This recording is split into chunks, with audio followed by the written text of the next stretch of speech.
Muy bien, hemos vuelto. Estamos aquí con Magdalena Odarda, legisladora provincial actualmente, sí, de la provincia de Río Negro, claramente, porque estamos aquí. ¿Cómo estás, Magdalena? Bien. Gracias por venir. Bien. Bienvenida a Mística Pan y Vino. Muy bien, muy lindo. Este pequeño espacio que hemos dado en llamar. Excelente. Pequeño gran espacio, déjame... Pequeño gran espacio. Bien, yo quería arrancar por tus orígenes, por los Odarda Origins. Quería arrancar. ¿Cómo fue tu primer acercamiento a la política? Sé que sos de Córdoba. Por mi papá, fundamentalmente, que fue dirigente estudiantil, defensor de presos políticos, abogado, defensor de presos políticos, y fue presidente de la Federación Universitaria de Córdoba, militante, muy militante. Una provincia con historia de militancia estudiantil, sí, ¿no? Sobre todo en la Universidad Nacional de Córdoba, donde después yo estudié, ¿no? Claro. Después fue uno de los primeros prescindidos de la dictadura, era profesor en una escuela secundaria y cuando llegó la ley de prescindibilidad en la época de la dictadura le dijeron te tenés que ir y inclusive uno de los intendentes que hace poquito ya dejó el cargo fue alumno de él y se acuerda el día que llegó mi papá y le dijo me tengo que ir porque por ley de prescindibilidad, por pensar como pienso, la dictadura decidió que me tengo que ir. Pero después tuvo la reivindicación de que con el gobierno de Alfonsín lo reincorporaron a todos los prescindidos de la dictadura, sobre todo los profesores, los docentes, y los reintegraron reconociéndole todos sus derechos, ¿no? Y como, bueno, fueron quizá los que ejercieron la resistencia en aquel momento, y allí nació un poco la escuela de la cual yo fui alumna y me recibí, después estudié Derecho en Córdoba, también milité muchísimo. ¿En militancia universitaria? Sí, militancia universitaria, en este caso fuimos de los fundadores de una agrupación que después se distribuyó en otros lugares del país, pero nació en Córdoba, que se llamaba Santiago Pampillón, y que esa agrupación política, que supo hasta tener el consejo universitario, digamos, la mayoría en la Universidad de Córdoba, el Frente Estudiantil Santiago Pampillón, nace, que yo creo que por allí un poco marcó mi vida, por el hecho de que nace en unas jornadas de solidaridad que hacíamos los estudiantes de Derecho al Chaco en momentos de grandes inundaciones. Y a mí me tocó estar viviendo un mes en un lugar llamado El Colchón, nunca me voy a olvidar, un paraje con el pueblo Com, un mes. Entonces allí yo es como que realmente, pisé la tierra en cuanto a tomar contacto de las verdaderas, digamos, la cruel realidad que viven los pueblos indígenas en Argentina por el hecho de que gente que, familias completas sin acceso a la salud, menos a la educación, que inclusive hablan la lengua Com, ¿no? Y solamente el hombre habla el castellano para comunicarse con el resto de las personas, y allí un mes conviviendo con el pueblo Com, creo que eso me marcó después para poder asumir el desafío de ser titular del INAI, que es el mayor, digamos, el organismo nacional de ejecución de la ley indígena en Argentina, ¿no? Bien. Vamos a hablar un poquito, y ahora vamos a volver a esto, vamos a hablar un poquito de la última sesión que hubo en la legislatura de la provincia, que fue el oleoducto Vaca Muerta Sur, ¿verdad? Sí. Yo me anoté acá porque vi que el gobernador dijo gracias a los 39 legisladores y busqué cuántos eran en total, son 46, o sea, hubo 7... Hubo 5, había 2 ausentes. 2 ausentes y 5 que votaron en contra. ¿Son todos de tu bloque? Algunos de mi bloque y otros de otro bloque, del bloque del Partido Justicialista no encuentro. 5 en total, cuando esto se trató en el año 2023, creo, o 2022, cuando se derogó la ley que prohibía la explotación petrolera en el mar. Yo no estaba en la provincia todavía, y allí creo que solamente 1 votó en contra, ahora fuimos 5. Desde distintas aristas se pudo cuestionar la ley. Claro, eso me interesa. ¿Cuáles son esas aristas? Desde el caso mío particular, como siempre fui defensora del ambiente e inclusive... Hay un riesgo hacia el ambiente de este movimiento río en la provincia. Sí. Nosotros entendemos que no, dentro de la ecuación económica y de los dólares que están prometiendo que van a ingresar a la provincia, no se tiene en cuenta el peligro tremendo que significa la posibilidad de derrames de petróleo, claro, en el Golfo San Matías.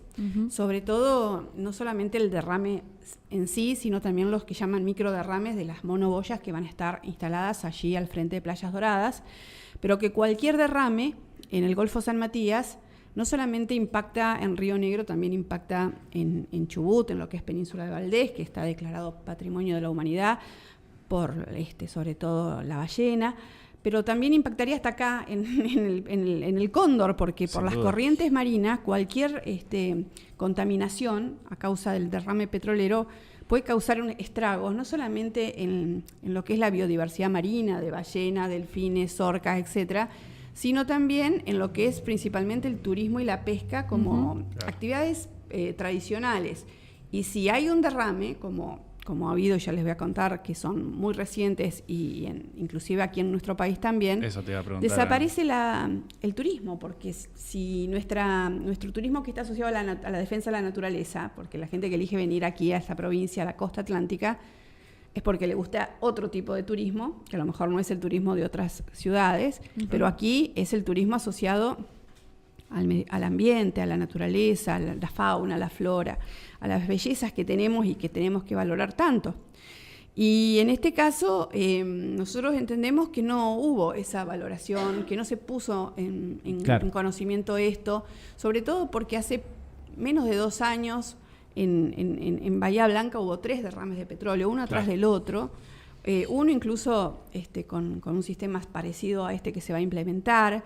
Hace 3 años en Perú, en un balneario, uno de los principales de Perú, que se llama Piura, por un sistema igual que con monoboyas, hubo un derrame de petróleo y estuvo 2 años cerrado, porque además si ustedes ven las imágenes, a mí me estremecen, porque veíamos, por ejemplo, sacaban un pulpito todo contaminado de petróleo, almejas contaminadas, caracoles todos negros, además de, las imágenes de lo que fue hace 14 años la mayor tragedia ambiental de América, que fue en el Golfo de México, donde ahí sí tenemos la foto de las ballenas empetroladas, de pájaros o aves empetrolados. Entonces, me parece que no sabemos cuánto se llevan las empresas. Sí, no hay un monto exacto. No hay un monto exacto. Pero son 1.000 millones a 30 años para la provincia. En realidad son 30 años. Son 30 años. Son 30 años el acuerdo, pero resulta que se fija un aporte por 13 años.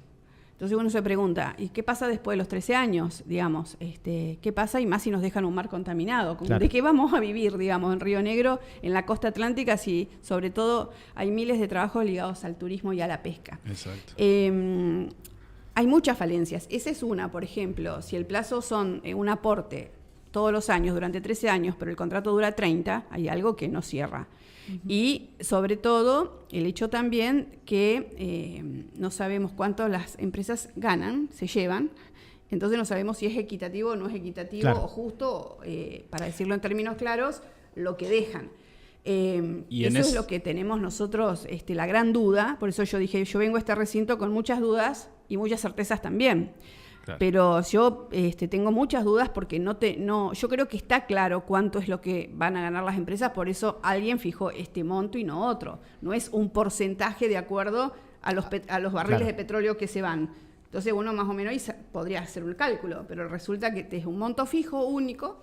Por ejemplo, hay un aporte, un canon que es por única vez, pago único, no sabemos exactamente si es equitativo o no al dinero que se llevan. ¿Y quiénes son las empresas? Sobre todo, además de la empresa YPF nuestra, pero también tenés, por ejemplo, la Pan American Energy, donde el 50% le corresponde al British Petroleum, que es la empresa que provocó el derrame de petróleo en el Golfo de México. Shell, empresas que son la mayoría inglesas, que justamente viene de la mano con otro proyecto que estoy trabajando, que es declarar a Inglaterra país hostil de Río Negro, porque estamos en pleno conflicto diplomático a raíz de la soberanía por las Islas Malvinas, y vemos cómo Inglaterra está militarizando la isla de una manera, terrorífica y sobre todo lo que significa muy, muy, muy peligroso para lo que es la soberanía y la integridad de nuestro país. Y hoy la OTAN, el territorio también la OTAN está instalada allí, en el territorio también. Van a instalar otra base estadounidense, socios de los ingleses, por supuesto, en Tierra del Fuego para abastecer submarinos nucleares ¿para qué? Para ir por la Antártida. Sin dudas. O sea, todo tiene que ver con todo. Entonces, nosotros decimos, Si nosotros estamos en este conflicto diplomático, si Inglaterra no está cumpliendo ni con las resoluciones que la Organización de las Naciones Unidas establece, por ejemplo, el hecho de aumentó yo solo la zona de exclusión, donde los argentinos no podemos ni tocar, no se puede pescar, no se puede absolutamente nada. En forma unilateral aumentó la zona de exclusión para el territorio de ellos. Ahí tienen barcos, tienen bases militares, etcétera, etcétera. Eso todo apuntando hacia la Argentina. Entonces, por supuesto que me parece que en ese contexto, teniendo en cuenta la herida abierta que tenemos a raíz de la guerra de Malvinas, la cantidad de pibes que murieron en esa guerra, para que nosotros todavía hagamos negocios con ellos, con Inglaterra, el caso Lewis, que es el caso que le molesta a algunos que sigamos nombrando y que yo les dije el otro día, bueno, mientras Lewis no habilite el ingreso al lago escondido y que todos los argentinos y argentinas que podamos hacer 18 kilómetros nada más y conocer un lago que es nuestro. Resulta que no podemos hace 30 años. Hay un lago que está dentro de un lugar donde no se puede entrar. No se puede entrar. Todavía, ¿no? Todavía. ¿Cómo ves el debate público? Digo, más allá de la política partidaria, más allá de los representantes, senadores y diputados. En la gente, ¿vos ves que esto es un tema de interés? ¿No se habla tanto? ¿Hay desinformación? Yo creo que ¿Hay desinterés total? No sé si desinterés. Yo creo que hay mucha desinformación porque hay como un discurso único establecido, así de que qué bueno, vamos a ser el principal puerto exportador, la cantidad de fuentes de trabajo. Pero también hay mucha otra gente que piensa, sí, ¿a costa de qué? Porque en realidad uno puede pensar, fuentes de trabajo se podrían lograr, por ejemplo, pensando en establecer plantas de energía eólica, como vemos acá pasando, o sea, yendo para la provincia de Buenos Aires, vemos los molinos eólicos, lo vemos en Puerto Madryn. Entonces uno dice, ¿por qué nosotros no tenemos energía eólica en Río Negro? Solamente tenemos una planta en Pomones y ahí se quedó. Claro, la discusión no es por la extracción del recurso, sino por el costo de la extracción de ese recurso. Claro, sobre todo el costo que puede generar a futuro y a nivel además humano. Por el hecho de que los controles, que me pueden decir sí, pero va a haber controles.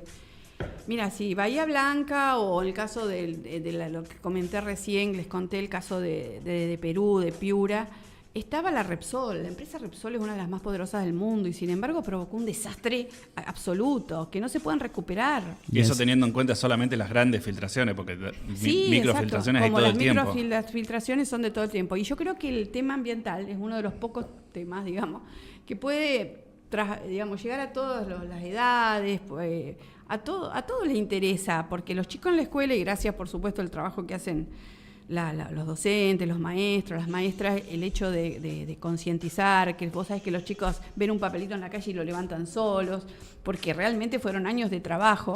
Sí. Entonces los chicos sí, más bien, y los jóvenes, cuando le preguntás si este proyecto pondría en riesgo que el Golfo San Matías siga siendo el Golfo más azul del continente, más bien que la gente, digamos, el común de la gente va a decir, no, yo quiero mantener eso así, como está, protegerlo como está, puro como está.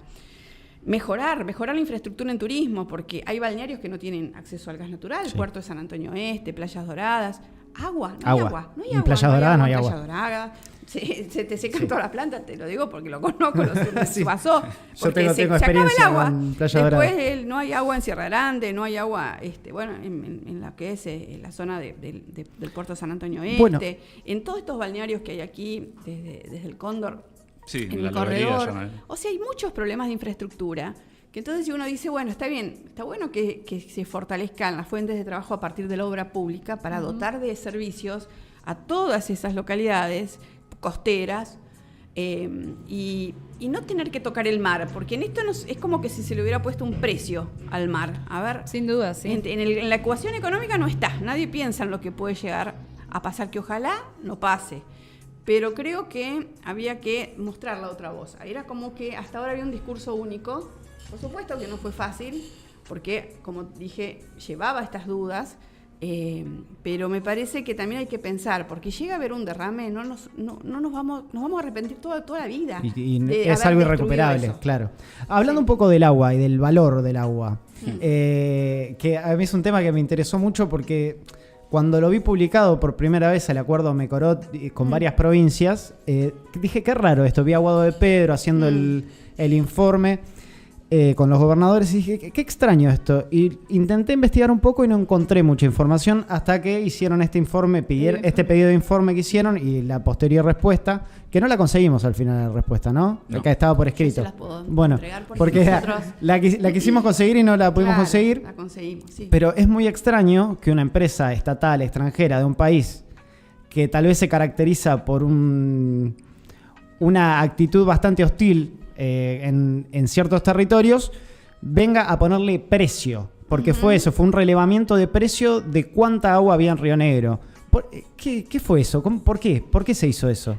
Bueno, terminó en una denuncia penal, por supuesto que sabemos también que por allí algunos sectores de la justicia están muy ligados al poder político en nuestra provincia, es otra crítica que siempre hago, por lo menos, como abogada lo hago, ¿no?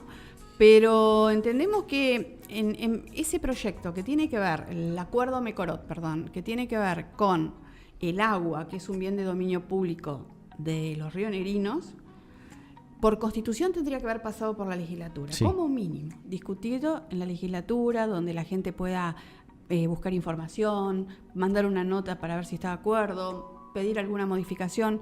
Como se hizo, por ejemplo, ahora con este último contrato del oleoducto. Pasó por la legislatura. Porque se jactan de la... ¿Cómo es? Ay, no me va a salir ahora. La confidencialidad. No, hablo de el público como avalando o... Claro, como que tiene licencia social, esa era la palabra. Entonces, no pasó por la legislatura, no fue publicado en el boletín oficial el contrato con la empresa Mecorot, no está en la página web de la Secretaría de Ambiente y Cambio Climático, porque si se trata del agua, ¿cómo no va a estar en esa página web, ese sitio oficial? Y encima... menos en el de energía, ¿no?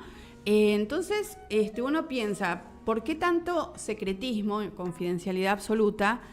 ¿Y por qué? Porque cuando conseguimos el contrato, después de hacer 2 periodos de informe y pedirlo por distintos lugares, yo desde el año 2023 lo vengo pidiendo cuando se firmó, que también me pareció muy extraño, pero después me dediqué a buscar en Río Negro, digamos, ¿qué pasa en Río Negro? Porque a lo mejor otra provincia quizá no tiene que pasar ese contrato por la legislatura, pero acá sí, porque es un contrato con un Estado extranjero. ¿Por qué? Porque Mecorot, como vos bien decís, no es una empresa privada, es una empresa del gobierno, del Estado israelí. Es como si AISA fuese a hacer algo en otro país. Claro, pero además de eso, tiene muy malos antecedentes. Está denunciada por ser una empresa que fue utilizada como arma de guerra contra el pueblo de Gaza, de Palestina.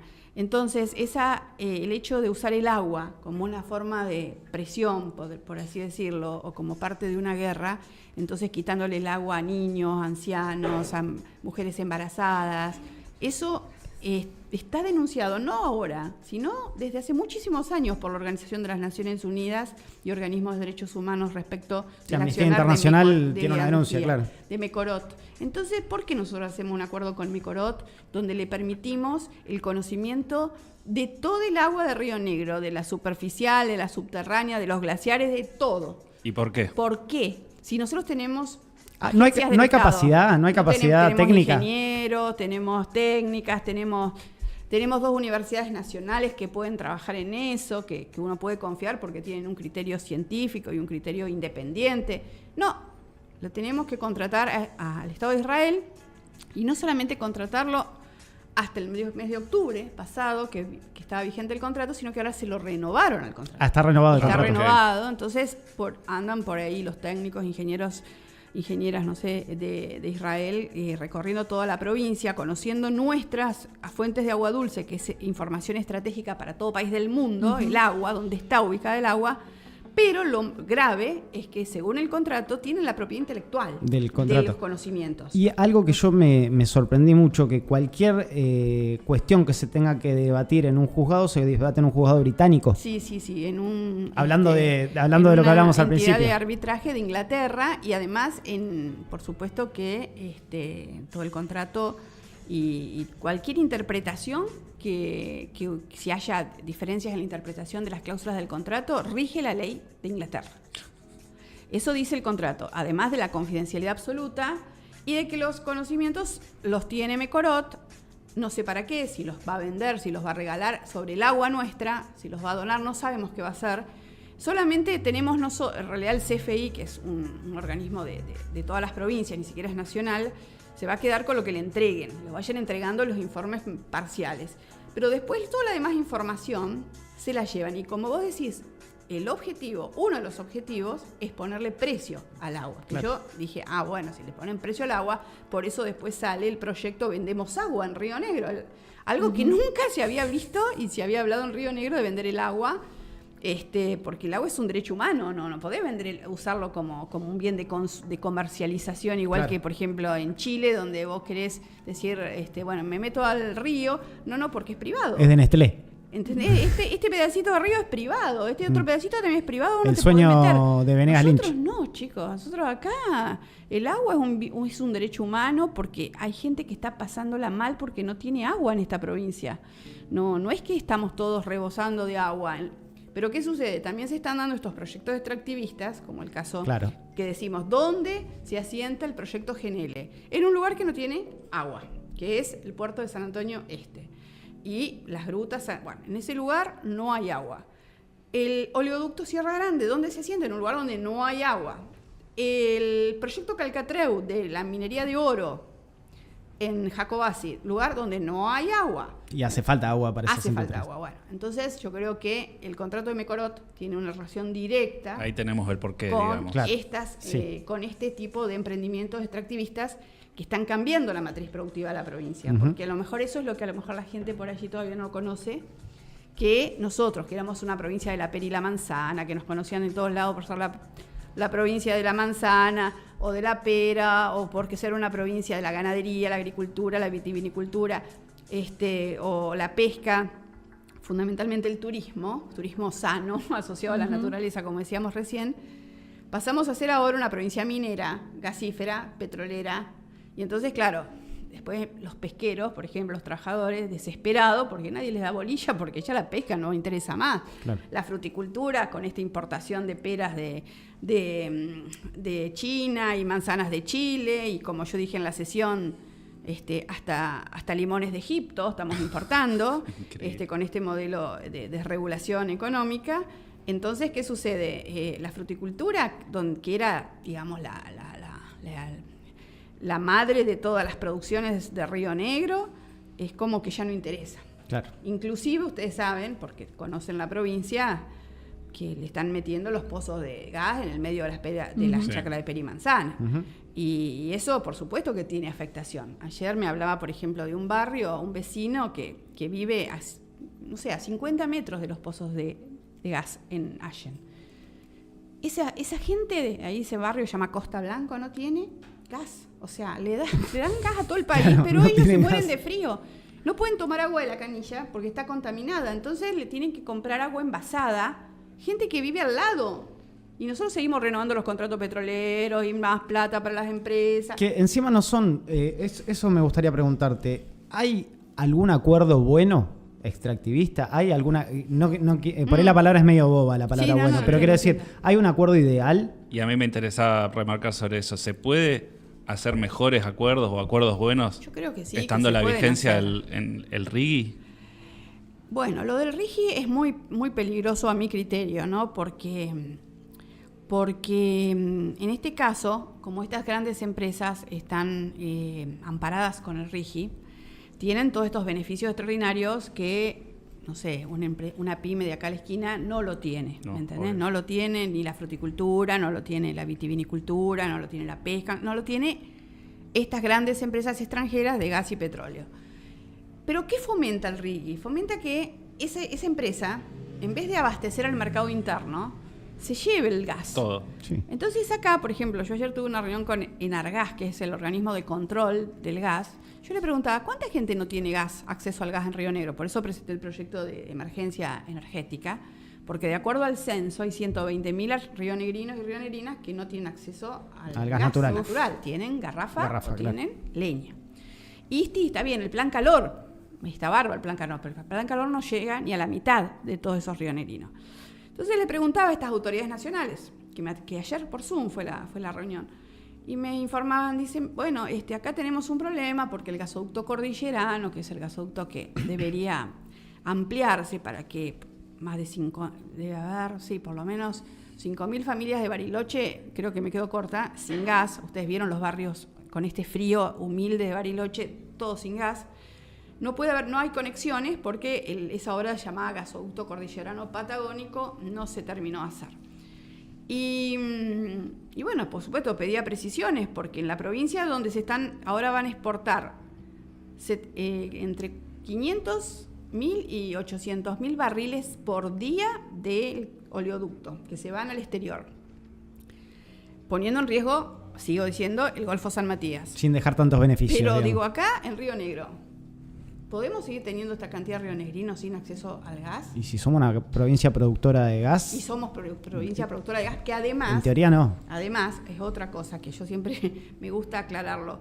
Una cosa es explotar el petróleo y el gas en Vaca Muerta, donde es tierra de secano, ¿no? Donde es muy árido, que explotarlo dentro de una zona productiva que costó más de 100 años construirse Alto Valle, con esa obra tan importante que fue el dique Ballester, que fue la obra del siglo para Río Negro, para poder abastecer toda zona que era seca en un vergel, en una zona productiva bellísima que es el Alto Valle.